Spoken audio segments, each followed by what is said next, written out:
할렐루야. 오늘은 사랑의 기술 두 번째 시간으로 우리가 고린도전서 13장 말씀을 나누고 있는데요. 이 앞에 3절에서부터 7절까지 사랑에는 어떠한 성격을 갖고 있는가를 사도 바울이 쭉 설명하고, 그리고 오늘 사랑에 대해서 이렇게 얘기합니다. 사랑은 언제까지나 떨어지지 아니하되 예언도 패하고 방언도 그치고 지식도 패하리라. 그러면서 예언, 방언, 또 성경에 대한 또는 여러 가지 많은 지식들에 대해서 언급하고 있어요. 여러분이 고린도전서를 쭉 읽어보다 보면 왜 사도 바울이 여기에서 이것을 강조하고 특별히 이 예언이나 방언이나 어떠한 성경적인 지식에 대해서 사람과 비교하고 있는지 여러분 잘 아실 거예요. 고린도 교회는 누구보다도 많은 은사를 받은 교회였습니다. 많은 은사들이 있었어요. 그리고 그 안에서 많은 역사들이 나타났습니다. 그런데 안타까운 것은 그렇게 많은 역사들이 있었는데 그 받은 사람들이 자기가 받은 은사가 최고라고 생각하고 그것으로 남을 섬기고 교회에 덕을 세우기보다는 오히려 자기를 자랑하고 교만하고 무례히 행하고 또 함부로 타인들에게 공격하거나 또 비난하는 그러한 잘못을 했던 것을 우리가 고린도전서 내용을 통해서 살펴볼 수가 있어요. 그러면서 이제 12장에서 은사에 대해서 얘기하고 제일 끝에가 내가 그런데 가장 큰 은사를 너희에게 알려주겠다. 그리고 이야기한 것이 그리고 나서 고린도전서 13장에 들어오는데 그것이 바로 뭐죠? 사랑이에요. 그래서 고린도전서 13장 1절에도 보면 내가 사람의 방언이나 천사의 말을 할지라도, 또 2절에 보면 내가 예언하는 능력이 있고 모든 비밀과 모든 지식을 알고 산을 옮길 만한 믿음이 있을지라도 뭐가 없으면, 사랑이 없으면 이것은 아무것도 아니다. 그리고 오늘 우리가 읽은 이 본문 8절 말씀에서 다시 한번 예언도 결국은 패하고 방언도 그치고 지식도 패하리라. 예언이나 방언이나 성경적인 지식은 우리가 이 땅에 살아가면서 믿음을 지키고 영적인 전투를 하고 또 하나님을 잘 믿고 우리가 따라가기 위해서 이 땅에서 필요한 것들입니다. 예언이나 방언이나 여러 가지 은사들이 귀한 것이지만 그러나 그것들도 결국 하나님 나라에서 예언이 필요할까요? 여러분, 하나님 나라에서 방언이 필요할까? 하나님 나라에서는 내가 무슨 얘기를 무슨 언어로 무슨 말을 하든 그것이 서로 다 통할 겁니다. 어떤 트랜스레이션이나 이런 것들이 필요하지 않고 그냥 우리가 바로 직감적으로 알 수 있다고 천국에 다녀온 분들이 그런 얘기들을 많이 하죠. 성경적인 지식이 필요할까요? 바로 이런 것들은 다 우리가 이 땅에서 신앙생활하면서 필요한 것들이죠. 그런데 그 모든 것 가운데 영원한 것, 없어지지 않는 것, 그것은 뭐라고요? 바로 사랑인 거예요. 그래서 여기서 이야기하는 우리가 받은 여러 가지 은사들, 귀한 것이지만 우리가 조심해야 되는 것은 여기 있는 대로 우리가 나타나고 있는 그런 예언이나 방언이나 지식이나 이러한 것들은 우리가 부분적으로 알고 부분적으로 하는 거예요. 내가 어떤 것들을 영적으로 경험한다고 해도 그것은 주관적이고 개인적인 것이고 그리고 그것은 부분적인 것입니다. 저도 하나님께서 그런 여러 가지 은혜들을 주시기도 하고 놀라운 일들을 경험하기도 했지만 그러나 그런 것들을 나누거나 전할 때 조심하는 것은 그것은 지극히 개인적인 것이고 또한 그것은 말씀으로 검증되어야 되는 것이고 또 그것은 교회의 덕을 세우고 공동체의 덕을 세우기 위한 것이지 내가 당신보다 믿음이 더 좋다거나 내가 당신보다 더 하나님 앞에 가깝다거나 또는 내가 직통 계시를 받음으로 내가 하는 얘기는 다 들어야 된다거나 이러한 성격을 갖고 있는 것은 아니에요. 왜요? 그런 것은 다 부분적인 것이기 때문에 그렇습니다. 부분적이라고 하는 것은 어떤 상황, 어떤 환경 가운데서는 맞지만 또 다른 상황에서는 그것은 틀릴 수도 있고 오류가 생길 수도 있는 것이라는 거예요. 그래서 여러분들이 요즘 유튜브에 보면 여러 가지 많은 이야기들이 있어요. 그러나 그것에 대해서 저는 받아들일 때 이분은 귀한 경험을 하셨구나. 그리고 그것을 제가 참고하지만 그러나 그것을 100%다 받아들여서 믿고 따르는 것은 조심스럽게 합니다. 왜냐하면 오직 영원한 것은 하나님 말씀이기 때문에, 그래서 말씀으로 검증해 봐야 된다고 하는 이야기들을 하는 것이고요. 이렇게 모든 것이 이 땅의 그런 것들은 부분적으로 알고 부분적으로 예언하는데, 온전한 것이 올 때, 즉 하나님 나라가 우리에게 도래할 때 이 모든 것들은 다 사라질 것들이라는 거죠. 그래서 우리가 지금 보는 것은 부분적으로 알고 부분적으로 이해하고 부분적으로 보지만, 우리가 하나님 나라 갔을 때 그때는 온전하게 볼 것이다. 지금은 거울을 보는 것 같이 희미하나 그때는 얼굴과 얼굴을 대하여 볼 것이요, 지금은 내가 부분적으로 아나 그때에는 주께서 나를 아신 것 같이 내가 온전히 알리라. 제가 몇 번 얘기했지만 그 당시의 거울은 요즘 우리가 갖고 있는 거울과 다릅니다. 그 당시의 거울은 이렇게 쇠를 두드려서, 그래서 그것을 갈아서 만든 그러한 쇠 거울이기 때문에 이 얼굴에 비치는 것이 요즘 거울처럼 그렇게 결정을 잡아내고, 또 요즘엔 이렇게 확대경에 불까지 들어오는 걸 써가지고 얼굴을 보잖아요. 그런데 그 당시 거울은 그런 거울이 아니라 물에 비춰보거나 또는 쇠를 펴서 만든 거울이었기 때문에 거기에 비춰보면 흐릿했어요. 그래서 우리가 이 땅에서의 경험하는 그러한 영적인 은사들, 영적인 생활들은 우리가 분명하지 않고, 또 우리가 알고 있는 지식도 분명하지 않습니다. 성도들이 저에게 목사님 이거는 어떤 건가요? 저건 어떤 건가요? 저한테 물어봅니다. 그러면 제가 답을 드리는데 그것도 완전한 거예요, 부분적인 거예요? 그것도 부분적인 거예요. 그래서 제가 가끔 성도들에게 그거는 저도 하나님 앞에 나중에 주님 앞에서 한번 여쭤보고 싶어요. 이런 것들도 많이 있는 것이 사실이죠. 그런데 하나님 나라에서는 그것을 우리가 다 분명하게 알고 깨닫게 될 것이다. 지금 여러분이 이 땅 살면서 좀 답답한 것이 있어도 그래도 사랑하면 다 이해가 됩니다. 여러분 그거를 아시겠어요? 성공하는 사람들의 7가지 습관에 보면은 이 사람의 사고와 생각이 얼마나 다른가에 대해서 이야기하고 있는 내용이 나오는데, 지하철에 있는데 어떤 한 가족이 지하철을 탄 거예요. 그런데 갑자기 그 아이 타자마자 애들이 막 소란스럽게 뛰고 떠들고 막 얘기를 하는데, 아버지는 시리에 빠져서 그 아이들을 제재하지 않는 거예요. 그 옆에 있던 신사분이 화가 났습니다. 아니 저 사람은 애들을 좀 단속을 해야지 저렇게 내버려두고 저러고 있나? 그래서 그 아이들이 너무 소란스럽게 구는데 저 애들 좀 단속해야 되는 거 아닙니까? 얘기했더니 그 젊은 남자분이 아주 미안한 얼굴로 죄송합니다. 근데 지금 저희 아이들이 엄마가 지금 사고를 당해서 엄마가 죽어서 지금 그 일을 치르고 오는 것이라 그렇습니다. 죄송합니다. 그 얘기를 했던 그 사람이 갑자기 마음이 바뀌었어요. 그전에는 객관적으로 보면서 저 부모가 말이야, 아빠가 있으면 애들 단속해, 저렇게 애들이 뛰고 저렇게 하는데 저걸 그냥 놔둬? 그리고 화가 머리끝까지 올랐었는데, 그 아이들이 조금 전에 바로 엄마가 세상을 떠난 그런 경험을 하고 충격을 받은 상태에서 그렇게 있다고 하는 걸 듣고 이 사람의 마음이 바뀌었어요. 선생님 그럼 제가 뭘 혹시 도와드릴 게 없을까요? 그리고 그 아이들을 보니까 그 아이들이 너에게 너무 측은하고 미안한 마음이 드는 거, 그 경험을 거기에 그 책에 나오죠.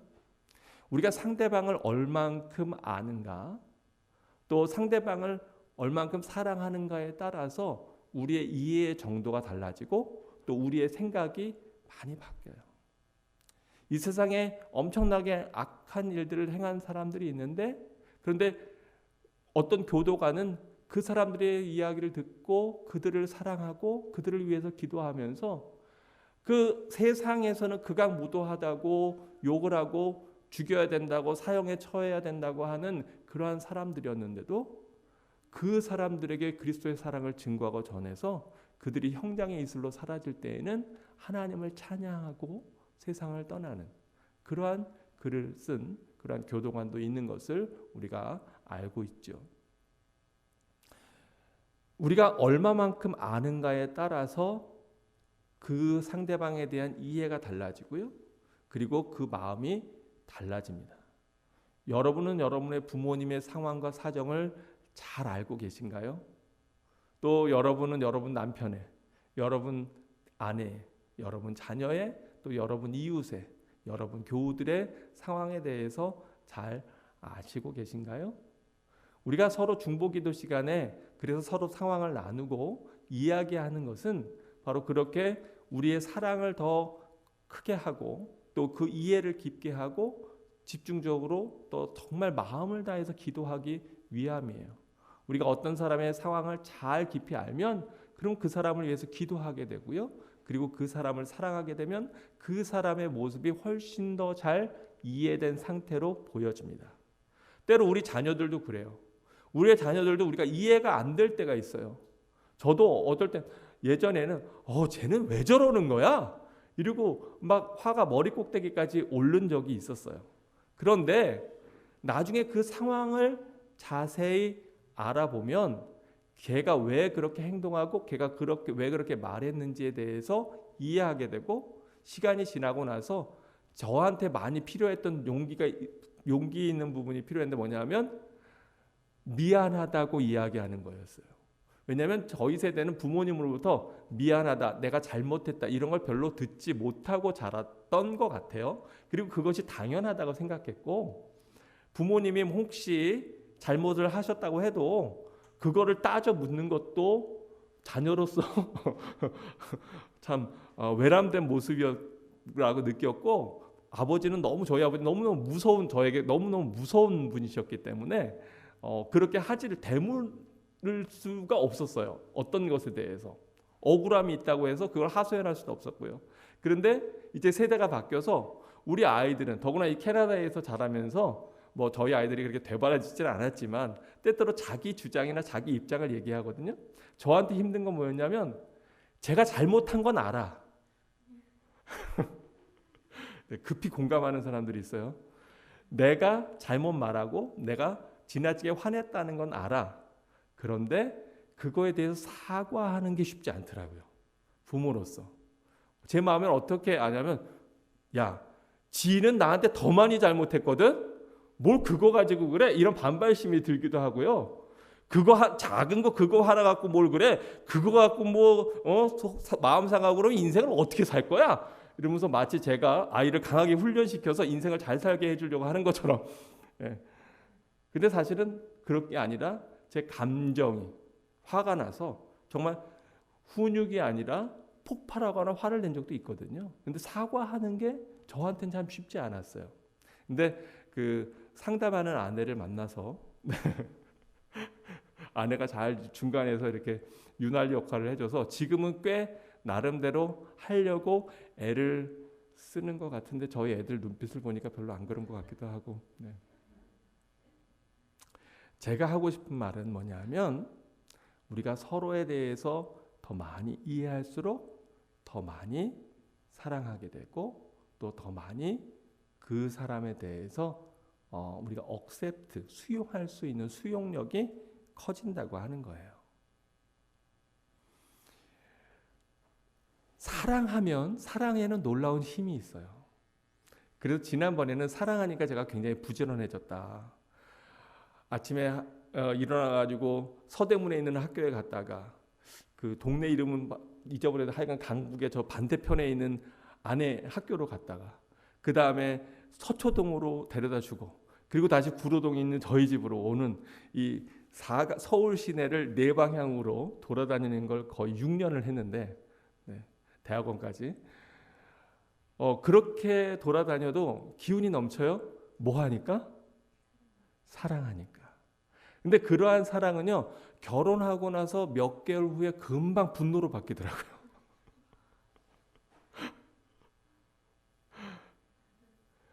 그런데 사랑의 여러 가지 내용들이 있지만 우리가 지난번에 본 것 가운데 뭐냐면 5절에 보니까 무례히 행치 아니하며 자기의 유익을 구하지 아니하며 성내지 아니하며 악한 것을 생각하지 아니하며 이렇게 나와 있어요.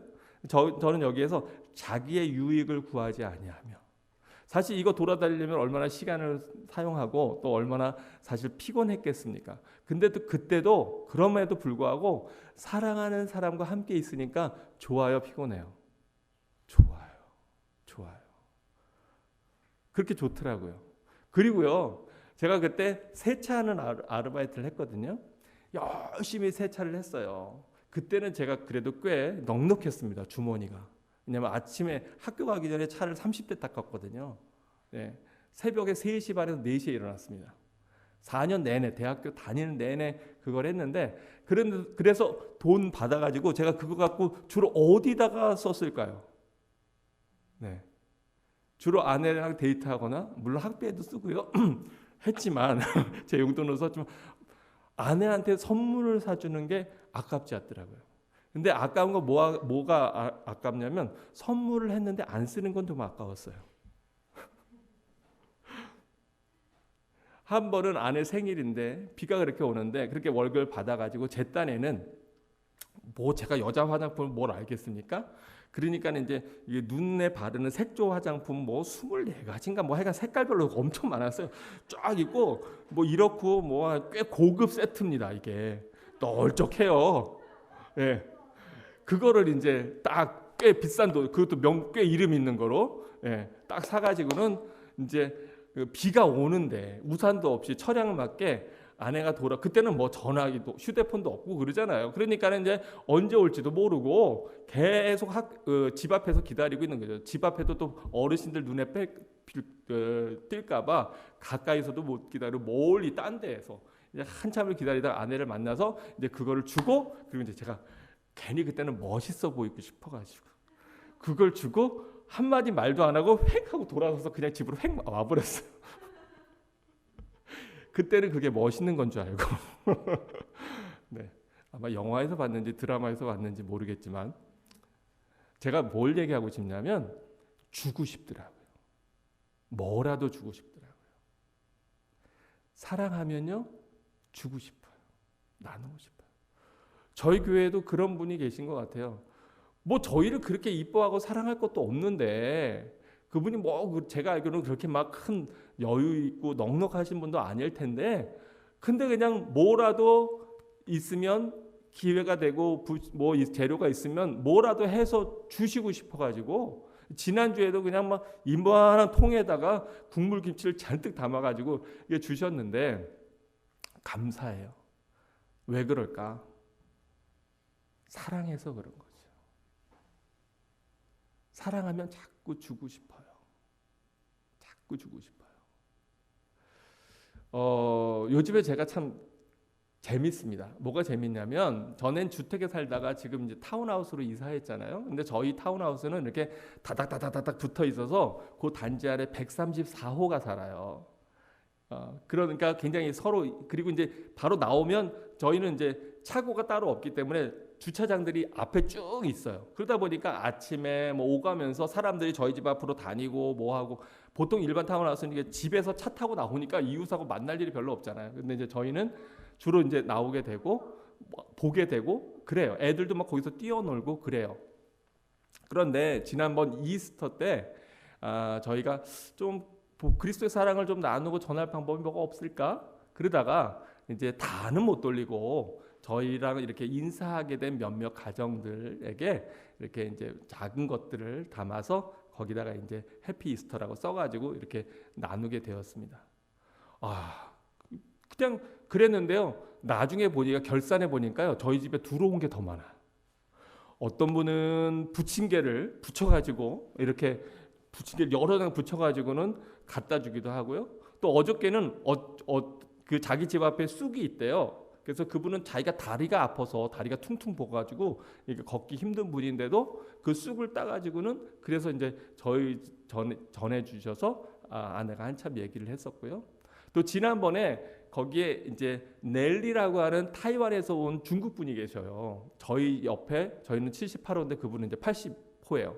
그런데 거기 큰 강아지가 있거든요. 큰 강아지가 아니죠. 9살 먹은 한 이만한 그 거의 곰 같은 개가 있습니다.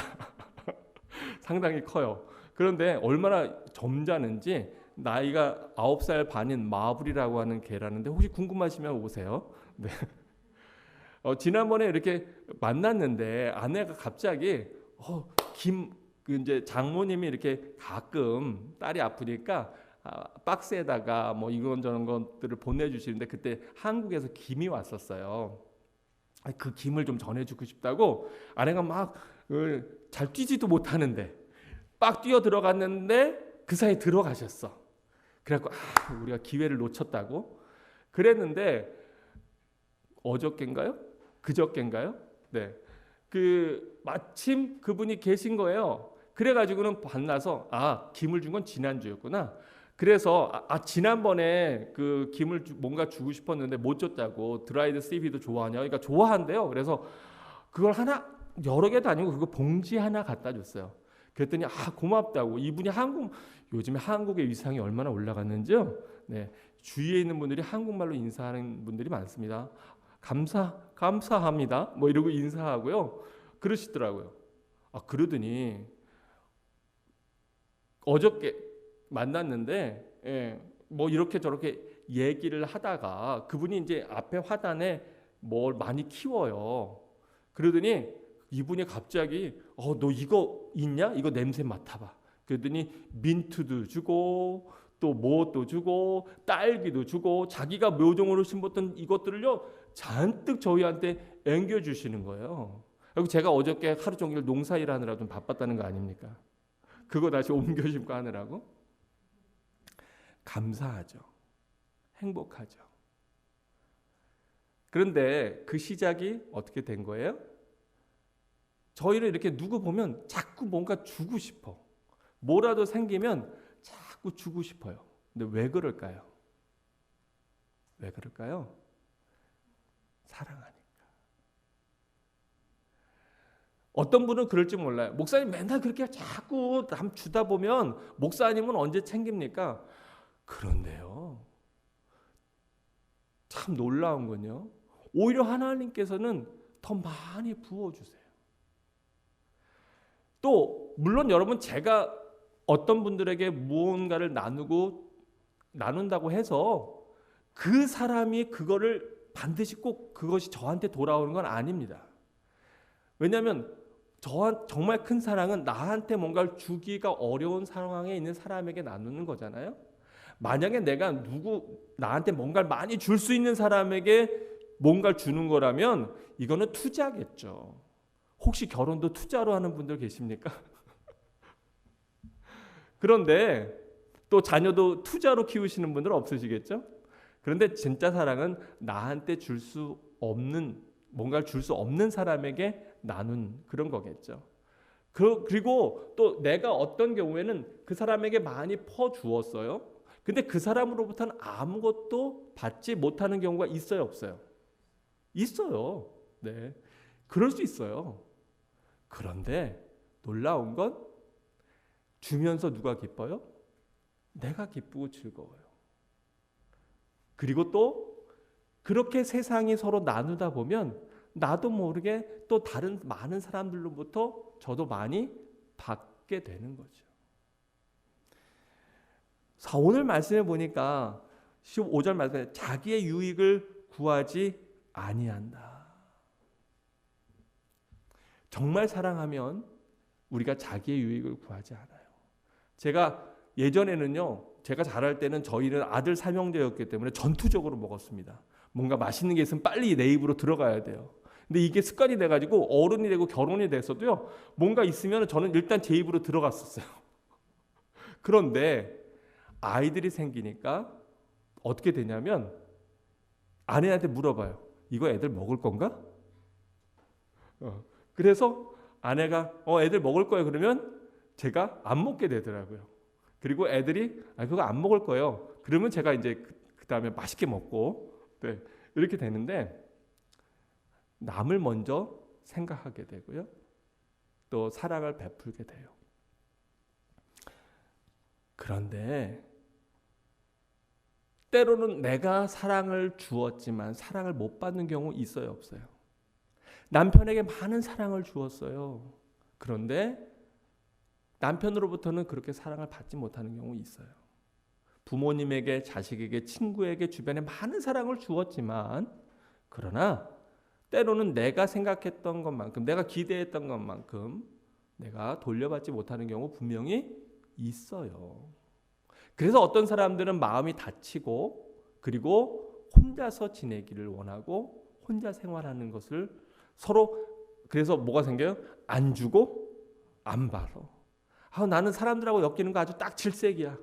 나는 아주 사람들이 뭐 갖다 주는 것도 싫고 또 주는 것도 싫고 그냥 나는 나 혼자 생활하면 좋겠어 라고 얘기하지만, 여러분 지금 많은 사회 연구 가운데에서 굉장히 오래된 연구가 있는데 뭐냐면 하버드 대학교에서 1930년대에 시작해서 지금까지 하고 있는 70년이 넘게, 이제는 거의 뭐 100년 가까이 진행되겠네요.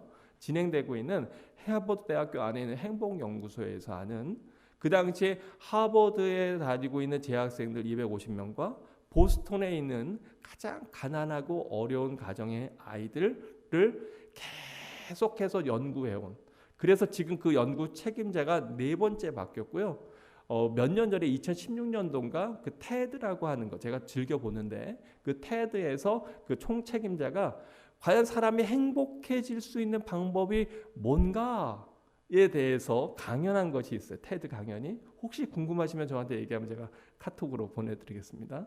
그런데 거기에서 그 내용이 한 12분가량 되는데요. 그 내용, 그래서 지금 굉장히 많은 사람들을 그렇게 지속적으로 오랫동안 연구한 프로젝트가 거의 없다는 거예요. 왜냐하면 일단 그걸 시도한 연구자가 보통은 10년, 길어야 10년, 15년이면 대부분의 다 연구 프로젝트들이 끝나요. 왜냐하면 그 연구하던 연구자가 나이가 먹고 펀드가 계속 지속되지도 않고 그러니까. 그런데 그렇게 길게 연구하고 굉장히 많은 사람들을 아주 집중적으로 연구했는데 거기서 행복이요?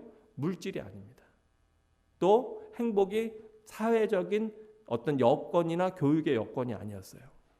그 행복의 결국 그 행복을 결정하는 것이 뭐였을까요?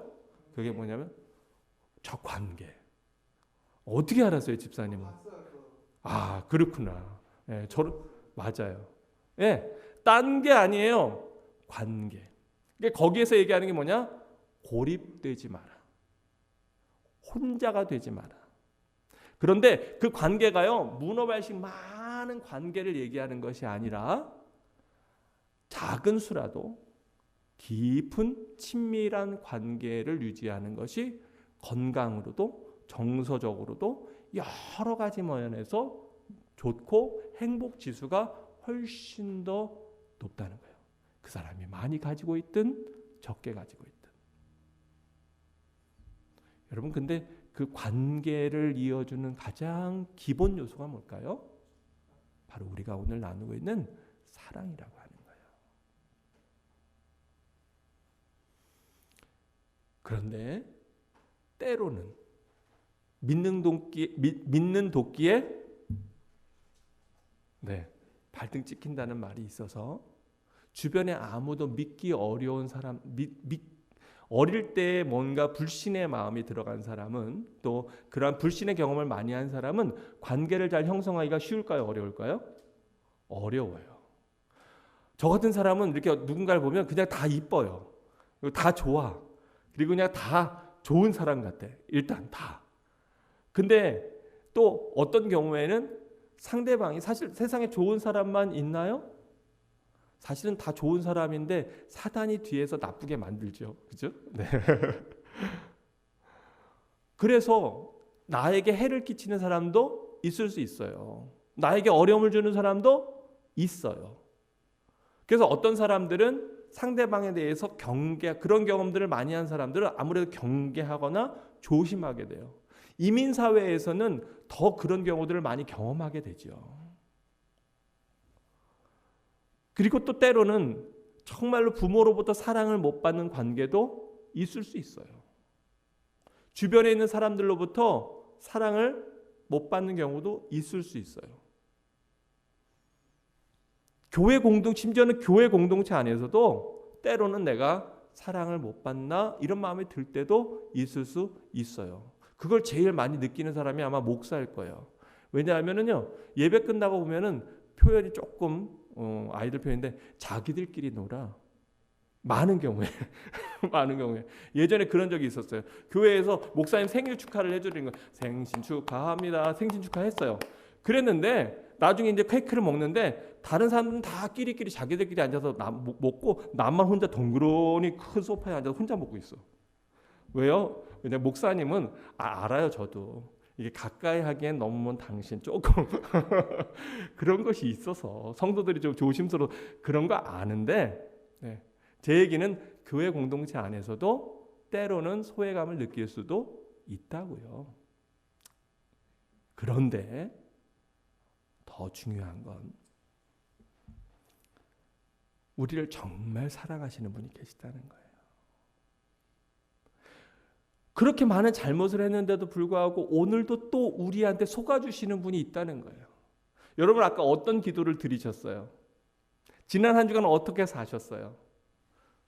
혹시 이런 분은 안 계십니까? 기도하면서 아까 코람데오 시간에 하나님 제가 지난주도 잘못 살았습니다. 그러나 이제는 제대로 살아보려고 합니다. 주님 용서해 주옵소서. 혹시 그런 기도하시는 분 있으세요?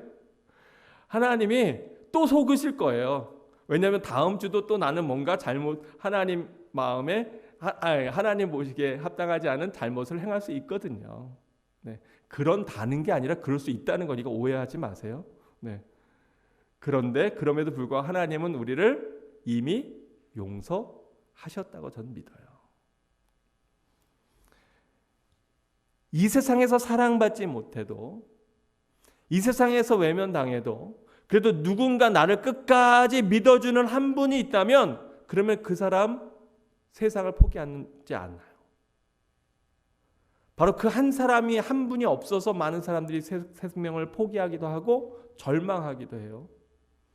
근데 우리를 끝까지 사랑하시고 우리를 끝까지 참아주시고 그리고 모든 것을 참으며 모든 것을 믿으며 모든 것을 바라며 모든 것을 견디는 그분, 제가 그분이 누굴까요? 이렇게 얘기하면 혹시 오늘 마더스데이니까 여러분이 엄마! 이렇게 얘기할지 모르지만, 네. 어머니가 물론 우리에게 하나님의 사랑을 우리에게 보여주시는 그러한 존재, 그런 분들이시지만 바로 우리 예수님이 그런 분이라는 거예요. 성경은 계속해서 하나님이 우리를 얼마나 사랑하시는지를 알려주고 있습니다. 로마서 5장 8절에 보니까 우리가 아직 죄인 되었을 때에, 우리가 하나님을 알지도 못하던 그때에, 우리가 바르게 살지 못하는 그때에, 우리가 아직 죄인으로 살아가는 그때에 그리스도께서 우리를 위하여 자기의 유익을 구하지 아니하고 자기 자신을 내어주고 자기의 생명을 내어줌으로 말미암아 하나님께서 우리에 대한 자기의 사랑을 확실하게 증거로 보여주셨느니라. 아멘. 또 세상 사람들에게는 사랑받지 못하는 천덕꾸러기일지 몰라도 사랑은 바로 여기 있으니 우리가 하나님을 사랑한 게 아니에요. 하나님이 우리를 사랑하신 거예요. 우리가 하나님을 사랑한 것이 아니고 하나님이 우리를 사랑하사 우리 죄를 속하기 위하여 화목 제물로 그 아들을 보내셨음이라. 아멘. 사랑은 자기의 유익을 구하지 않는다고 말씀하고 있는데, 여러분, 이 하나님보다 더 우리를 사랑하시는 분이 계실까요? 여러분이 누구를 정말 사랑한다고 해서 여러분의 목숨을 내어줄 수 있습니까? 그 상황 가봐야 알아요. 그거 쉽지 않아요. 장담할 수 없어요. 여러분이 여러분의 자녀를 많이 사랑한다고 해도요, 여러분 그거 모릅니다. 그거 몰라요. 지난번에 그 새롭게 하수를 봤는데 이렇게 탈북해서 그래서 이제 한국에서 목사님이 된 탈북자 목사님을 인터뷰 나와서 이야기했는데, 자기가 자기 부모님이 먹을 것 때문에 이제 떠나시고 아버지 돌아가시고 뭐 어머니 먹을 구하러 가시고 자기 동생하고 꽃제비 생활을 했대요. 자기가 8살 10살 뭐 그렇고 하여간 자기 동생은 그거보다 더 어렸는데 자기 동생을 그렇게 사랑했답니다. 그런데 그렇게 사랑했던 동생도 너무 힘드니까, 그러니까 너무 짐처럼 느껴지더래요. 그 8살, 9살 아이에게 있어서 6살, 7살 그 여동생이 얼마나 힘겨웠겠습니까? 결국은 그 여동생을 놔두고 혼자 강을 건너서, 두만강을 건너서 중국으로 들어간 거예요. 그러면서 사실은 그 동생을 생각을 잊어버렸대요. 처음에. 네, 왜냐하면 너무 상황이 극한 상황에 달하니까. 그렇게 사랑했는데도 불구하고. 그리고 나중에 많이 먹고 이제 중국에서 편안해지니까 그때 동생을 버린 것이 너무나 마음이 아파서, 그 두만강 강변에서 동생을 그냥, 걔가 위험해서 건너지도 못했겠지만 그러나 걔를 버리고 온 것이 너무나 마음이 아파서 나중에 우여곡절 끝에 결국 동생을 중국에서 찾고, 그리고 한국에서 다시 들어와서 지금은 그 동생이 산다 그러는데, 또 제가 들은 이야기 가운데 하나 잊지 못하는 기억이 있는데요. 뭐냐면 여러분 황수관 박사님이라고 아시죠? 황수관 박사님 그 옛날 영상에 보면 어떻게 세상에 가장 아름다운 단어, 그 미국 사람들한테 가장 세상에서 아름다운 단어 그거 하나를 선택하랬대요. 그랬더니 그게 뭐였을까? 예, father가 아니었대요. father는 순위에도 없었답니다. 가장 세상에서 가장 아름다운 단어 조사했는데 그게 뭐였을까요? mother라는 거예요. 그러면서 얘기를 하는데, 그 자기네 가족이 옛날에 부모님이 일본의 히로시마에서 사셨대요. 그런데 원자폭탄이 떨어졌잖아요. 그때 꽝 하니까 아버지는 튀어! 그러더니 혼자서 바닥으로 팍 튀어나가고 혼자 탁 엎드려졌다는 거예요. 그리고 엄마는 자식 새끼들 이렇게 하고, 그리고 아버지가 미안하다고 내가 다시는 안 그러겠다고.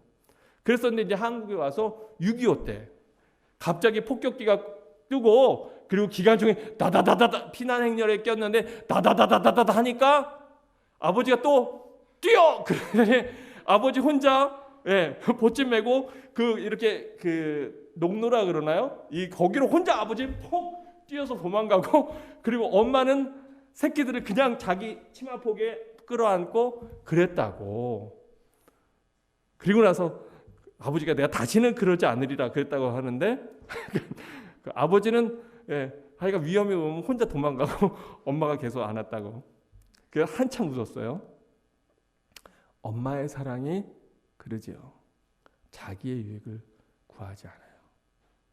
그런데 그 엄마의 사랑보다 더 큰 사랑, 바로 우리 주님의 사랑, 우리 아버지의 사랑. 그 사랑을 우리가 받기에 그거에 감격해서 오늘도 우리가 기뻐하고 찬양하고 말씀 듣고 예배 드리는 거 아닙니까? 저는 아까 큰 영광 중에 계신 주, 나 찬양합니다 하는데 얼마나 눈물이 나는지 모르겠어요. 오늘 성령이 강하게 임하셨는지 그 찬양 부르는데, 근데 이렇게 보니까 저뿐만 아니라 다른 분들도 이렇게 막 그 감격해서 부르는 것을 제가 이렇게 봤어요. 큰 영광 중에 계신 주, 나 찬송합니다. 이 세상 사람 다 날 버려도 주 날 버리지 않네.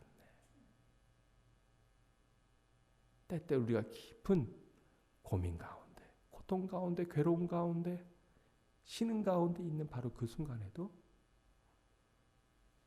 주님께서는 나에게 찾아오셔서 내가 널 위해 죽었다. 내가 내 목숨보다 너를 더 사랑한다. 우리에게 말씀해 주시지 않습니까? 우리가 너무나 다 잘 아는 말씀, 요한복음 3장 16절이 바로 이것을 얘기하고 있지 않습니까?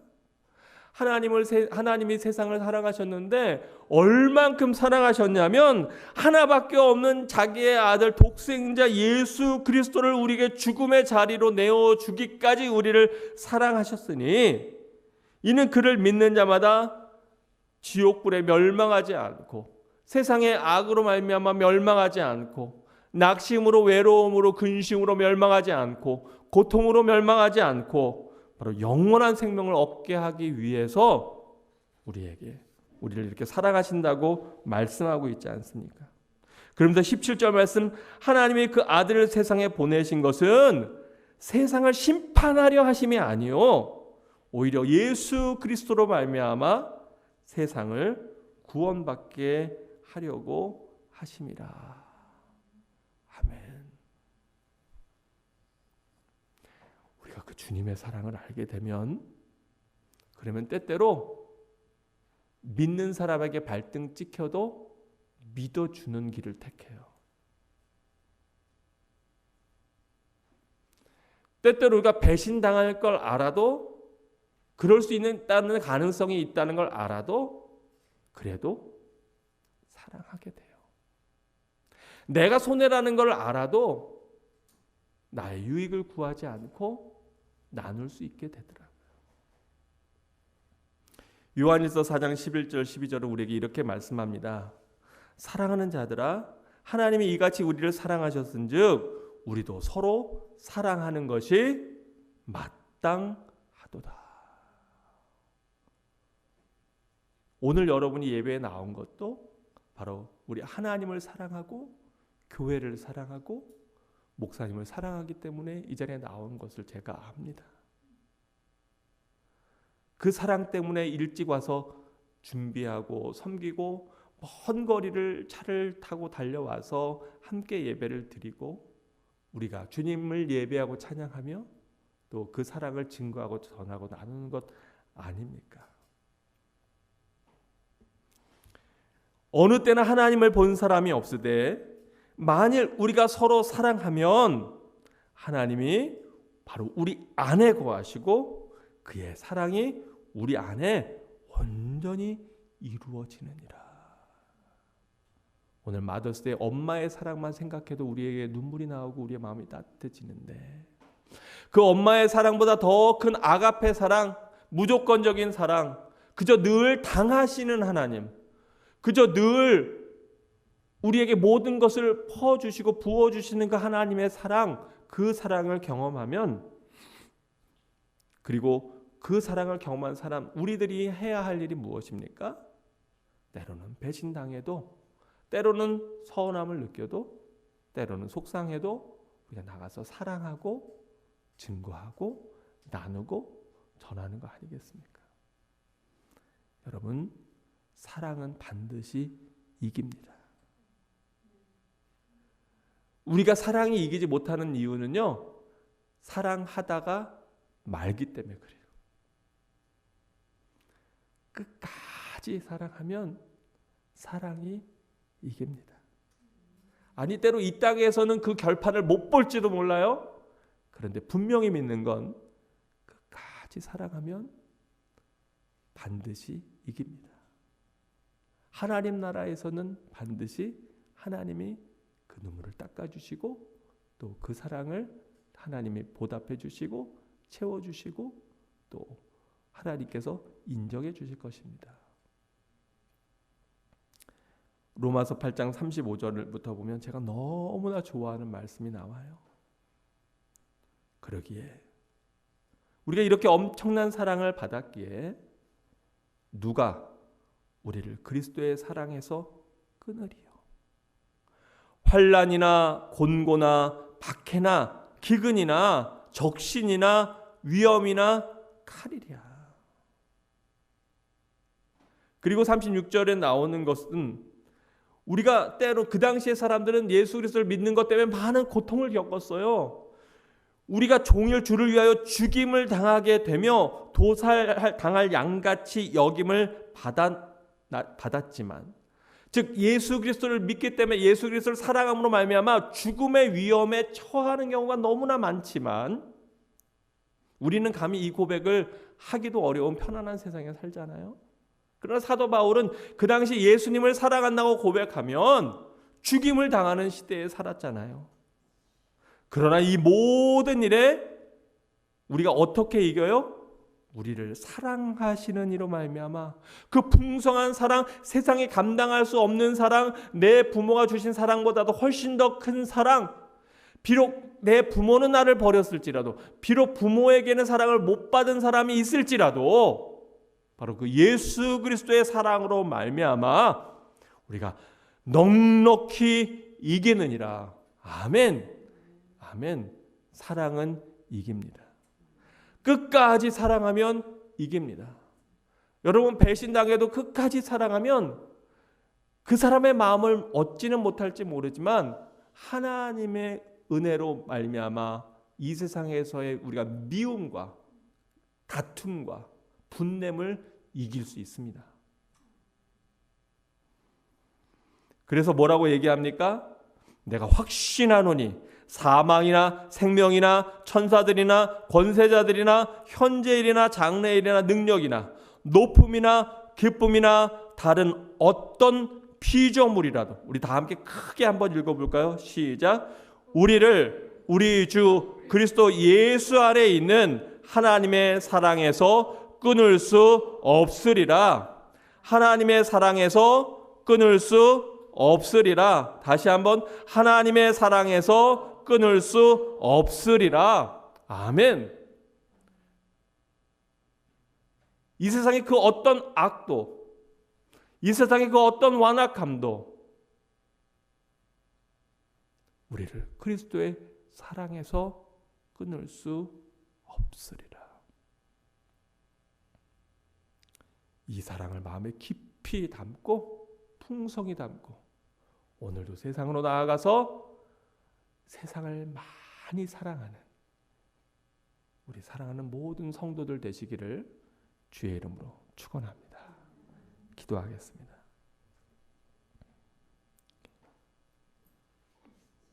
누가 우리를 그리스도의 사랑에서 끊으리요? 우리를 사랑하시는 이로 말미암아 우리가 넉넉히 이기게 하심을 감사합니다. 아버지 하나님, 오늘도 우리를 사랑한다고 말씀해 주시고 또 그 사랑으로 주님 앞에 나오게 하심을 감사합니다. 하나님의 사랑, 어머니의 사랑, 부모님의 사랑을 깨달은 저희들이 나아가 우리 형제들을 사랑하는 자들 되게 하여 주옵소서. 어느 때나 하나님을 본 사람이 없을 때 만약 우리가 서로 사랑하면 하나님이 우리 안에 거하시고 그의 사랑이 우리 안에 온전히 이루어질 것을 믿습니다. 또한 우리가 우리를 사랑하는 자들만 사랑한다면 우리가 받을 상이 무엇이 있겠습니까? 우리를 사랑하지 못하는 자들에게라도 나아가서 사랑하는 예수 그리스도의 사랑을 배우게 하시고 그 사랑으로 말미암아 끝까지 넉넉히 이기고 승리하는 저희 모두가 되게 인도하옵소서. 우리 어머니들 특별히 축복합니다. 한없는 사랑으로 자녀들에게 자기 자신을 온전히 내어주는 수많은 어머니들이 있는데 아버지, 그 어머니들이 주신 사랑을 받아 또한 우리들이 성장하고 자랐음을 고백합니다. 그 사랑하는 어머니, 아버지, 부모님들에게 그 사랑을 표현하는 저희들 되게 하시고 또 정말 그분들의 영혼 구원을 위하여 또 그분들의 건강과 삶을 위하여 기도하고 또 서로 사랑하는 저희 모두가 되게 하여 주시고 무엇보다도 하나님의 사랑에 감격하여 오늘도 내가 어떠한 상황과 어떤 환경에 있든지 감사와 기쁨 가운데 할렐루야 찬송하며 주님을 찬양하는 저희 모두 되게 하여 주시옵소서. 감사하며 예수님 이름으로 기도합니다. 아멘.